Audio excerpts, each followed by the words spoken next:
Welcome to Parenting with Pam, featuring Pam Jones RN, sleep consultant, co-owner of Sweet Dreams Infant Care, and co-author of the book, Raising Confident Parents. Pam, thank you so much for being here with us. Thank you so much for having me. I'm very excited to be here with you.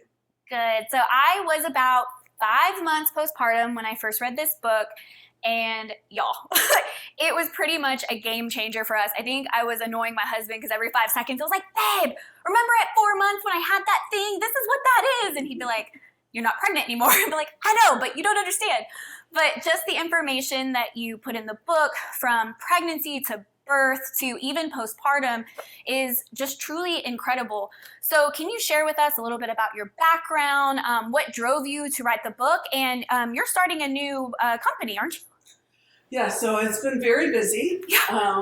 We started off in 2009. I was a nurse then for about 15 years and worked in a large hospital in Northwestern Prentice downtown, and was really finding, I was very disappointed in the amount of parent education that the new moms were getting before they went home.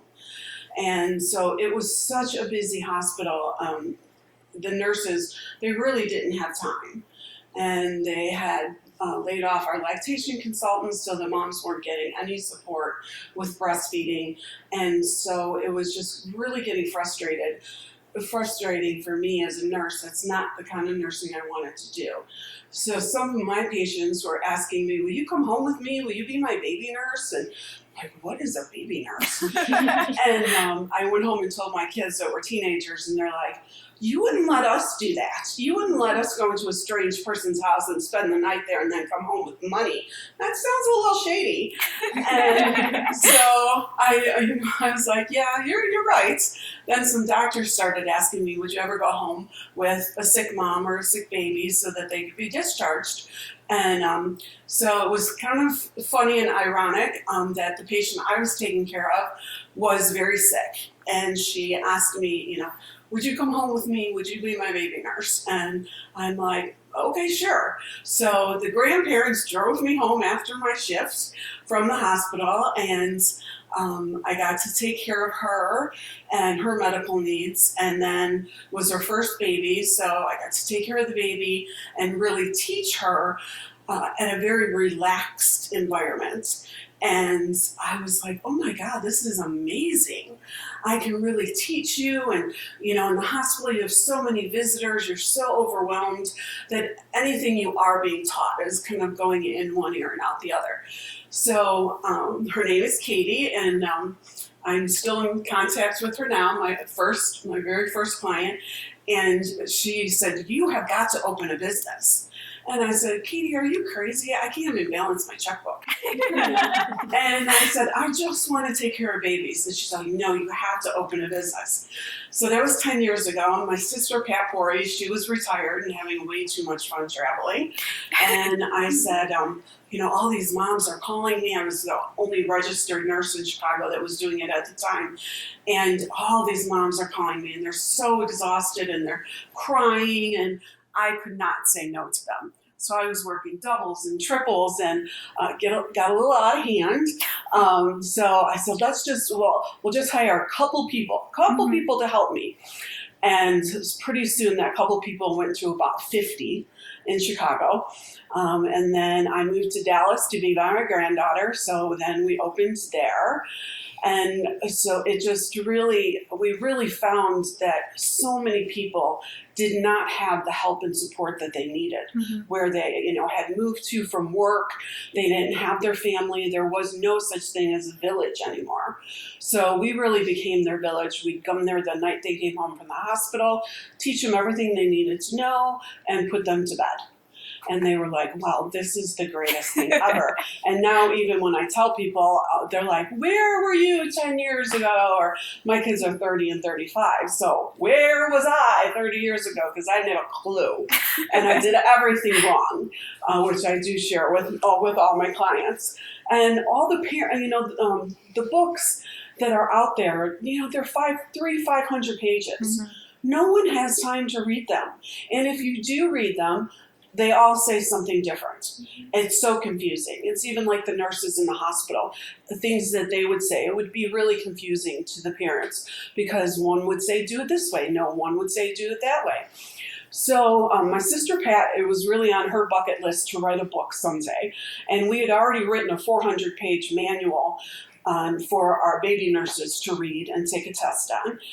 But again, we said, well, we're certainly not going to give a parent this 400-page book. They already said she doesn't have time to read it.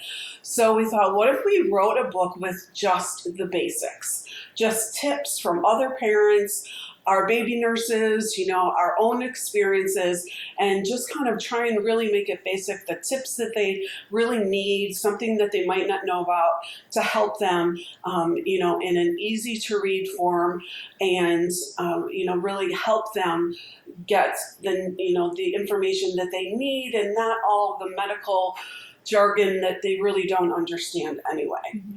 So we decided to write a book, limit it to about 100 pages, and try and make it comical and use our clients and our baby nurses to give their experiences. So then we also wanted to really raise awareness and raise money for children's cancer research. Myself and my sister took care of a little guy, and he was born with a stage 3 Wilms tumor, which is a tumor on his kidney. And we knew something was wrong with him. The mom's a nurse, she had 2 other kids. She knew something was wrong with him. She totally believed us, and the pediatrician kept blowing her off. So I always tell moms, follow your gut. You know your kids. If you know something's wrong with them, something's wrong with them. So she kept taking him back to the pediatrician. They don't know what they're talking about. They're just paranoid. They don't know what they're talking about. He's fine. So we got him in to see a GI doctor, and he went from the GI doctor to Lurie's Children's Hospital to the OR the same day, had his kidney removed with the tumor. And he was on chemo and radiation. So we took care of him for about 8 months. And when I say take care of him, I mean hold him, snuggle, sing to him, and rock him 10 hours a night. Even though the mom's like, I know you guys aren't holding him in there. Nope, no, we're not at all. So it was really life-changing to go through that with that family. They were so strong and they were so amazing. But there's so little research done on children's cancer. So we thought if we wrote the book, we wanted every mom and dad to be able to read it, even if they couldn't afford it, so they can go on raisingconfidentparentsbook.com and download it for free so everyone can get the information. And if anyone would like to purchase it, all the proceeds from the book go to Friends of Connor.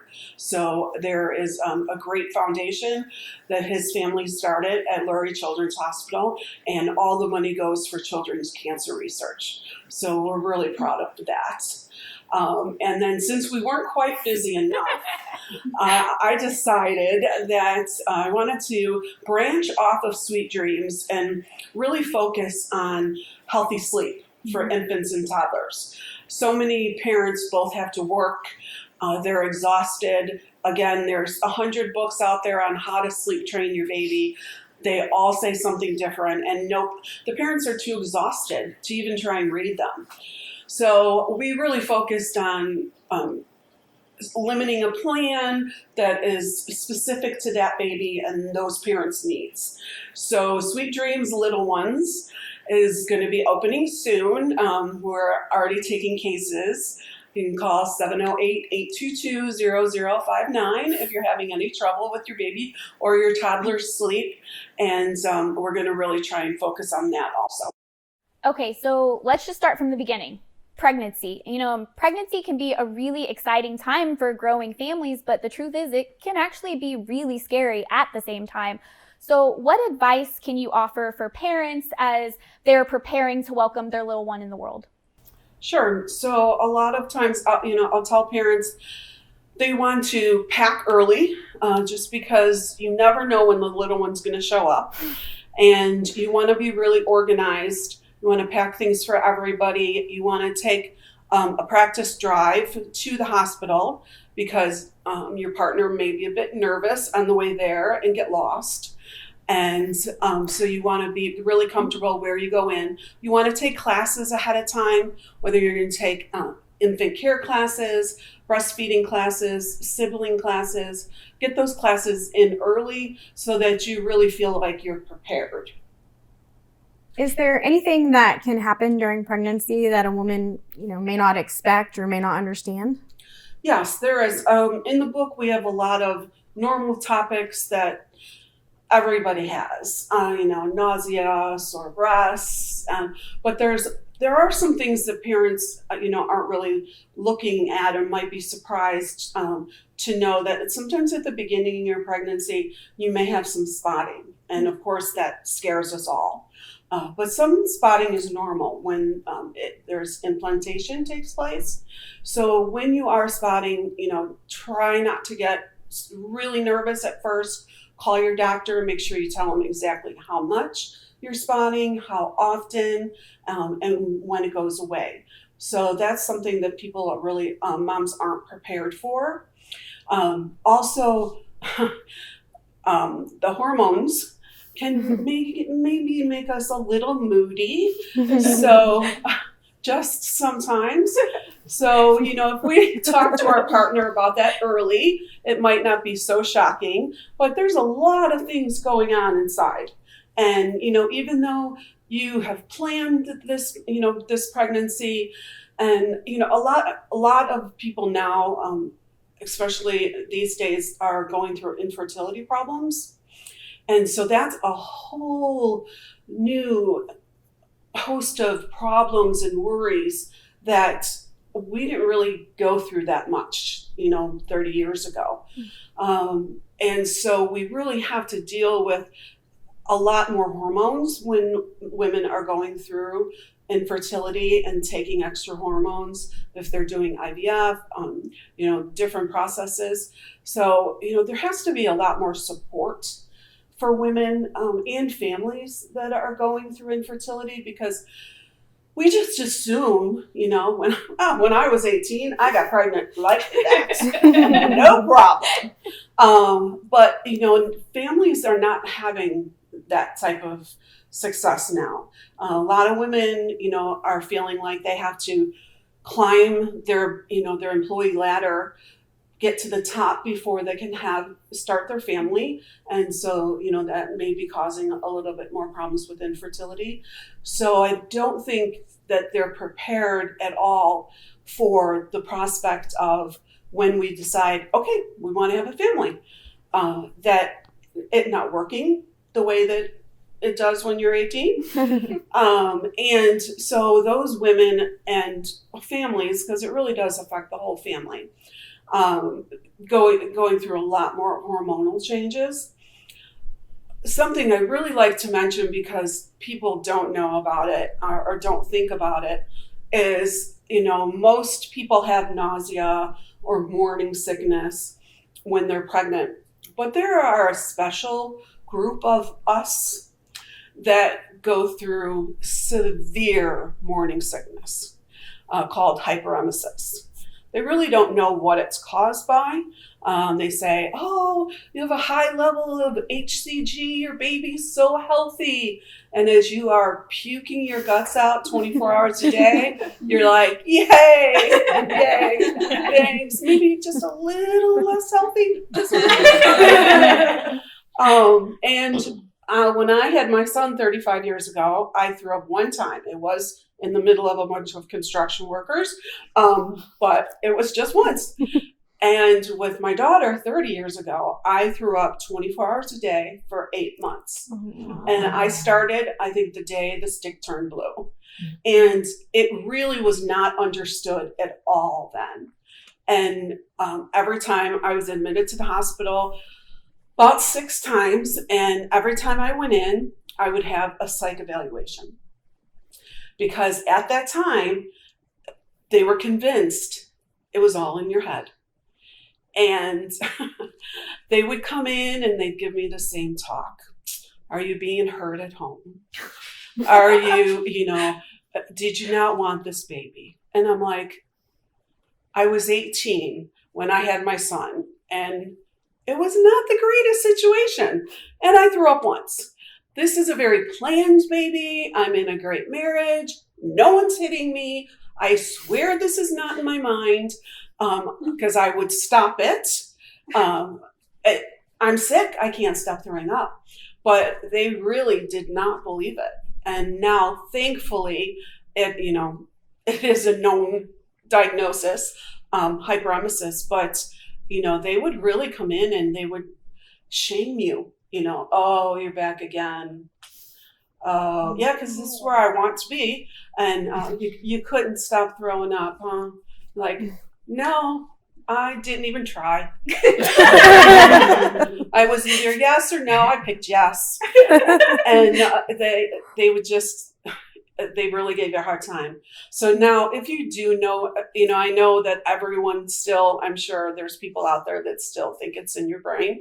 But if you know someone that has hyperemesis where they're throwing up 24 hours a day for more than the normal 12 months, really support them, really talk to their partners and, tell them this is a real thing that she has no control over, because if she did, I promise you she would stop it if you could. So I think that that's something that's really was very misunderstood years ago. And I think that it still has that stigma where people just don't believe that you can be that sick.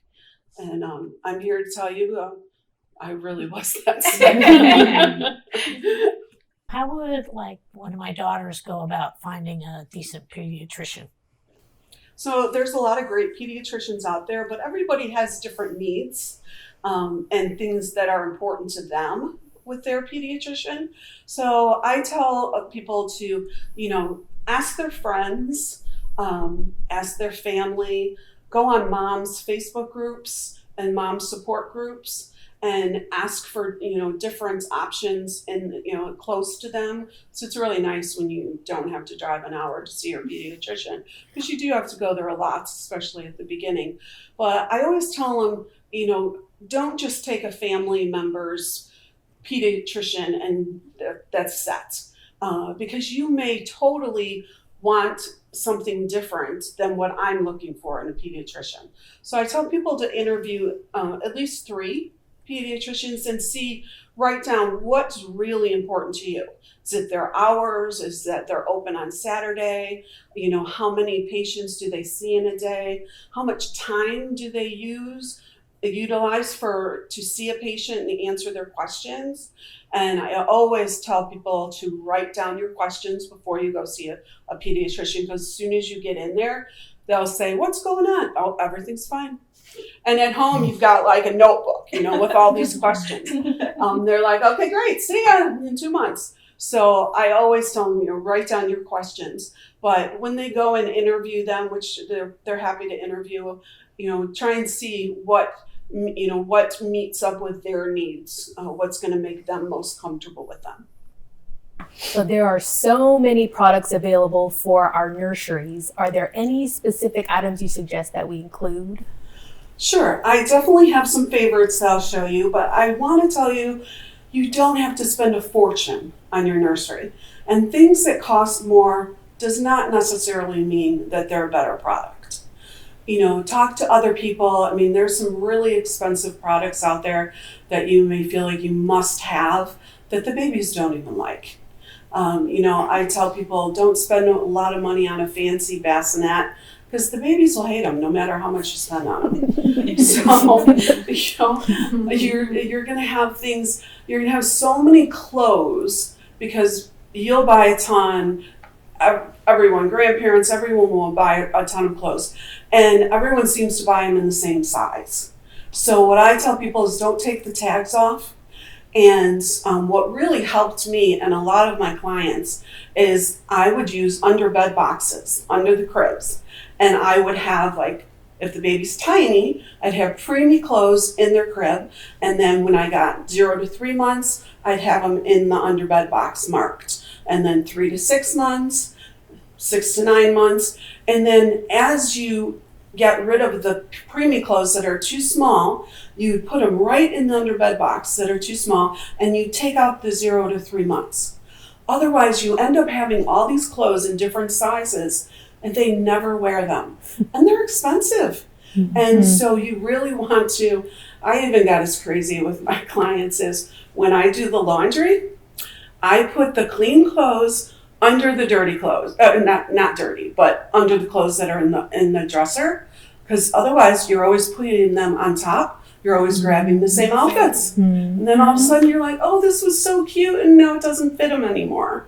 So you really do not have to spend a lot of money. Go for comfort.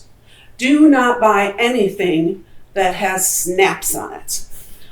Everything now is zippers. Zipper outfits, they were the best thing ever invented.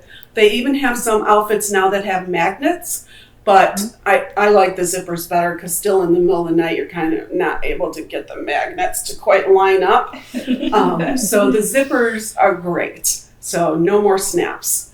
Some of the things that I really like is just a few of my favorites. I do really like Dr. Brown bottles. Moms will complain that there's too many parts to wash, but honestly, they really help with gas.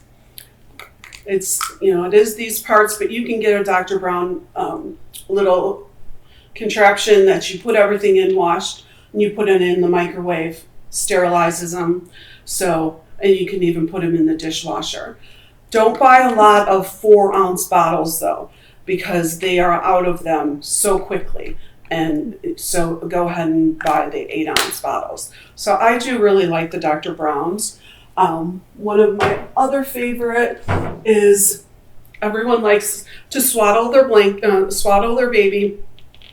I like this Miracle Blanket swaddle because their arms are in these little pouches, and they can't bring the bag. Their arms are a little down here under these little pouches, and so they can't bring the swaddle up over their face. So that's why I really liked this. I used to like different ones, but then I found I'd go in and I'd see that the baby would bring the swaddle part up over their nose and their mouth, so I didn't like that anymore. This is wonderful. I love Dr. Karp's video of calming a baby. He has great calming techniques. Every mom and dad should order it and watch it. You can read the book, but it's easier to watch the video. So he has great soothing techniques, and one of them is shushing. So this brilliant man, and I wish it was me, invented a shusher. So when the baby is just overtired, having witching hours, won't calm down, you can go in a nice, dark, quiet room and play the shusher and kind of shuts them down, helps them relax. Otherwise, I was always drink water. So this is my new favorite product. And another thing, why didn't I invent this, is brilliant because if you have older toddlers, you've had them climb out of their crib. It always happens. My daughter had 23-inch legs when she was born. She was out of the crib. So I had to keep lowering the mattress, lowering it, and putting pillows and blankets around it. And now, this wonderful person, this isn't the whole one, but this is called a dream catcher. And this is one side of it blown up.